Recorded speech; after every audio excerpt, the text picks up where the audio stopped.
News જોઈએ આજના મુખ્ય સમાચાર. મોરબી જિલ્લાના ગુટુ ગામ હળવદ હાઈવે ઉપર હરિઓમ સોસાયટી શ્રાવણ માસના છેલ્લા દિવસ નિમિત્તે એકલિંગજી મહાદેવ મંદિર, કષ્ટભંજન હનુમાન દાદા મંદિર, માં બરફના અમરનાથ શિવલિંગ તેમજ વૃંદાવન પણ બનાવવામાં આવ્યું.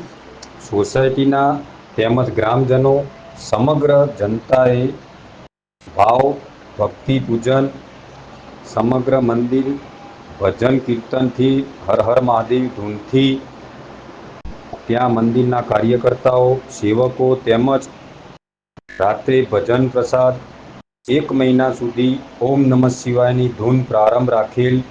તેમજ ત્યાંના સમગ્ર ભાઈ બહેનો મળી ભોજન પ્રસાદનું આયોજન કરેલ. તેમજ ત્યાંના પૂજારીશ્રીએ 1 મહિના સુધી મહાદેવના ચરણ પ્રખંડ તેમજ પાલક સમગ્ર જનતાએ મળી પૂર્ણ કરેલ.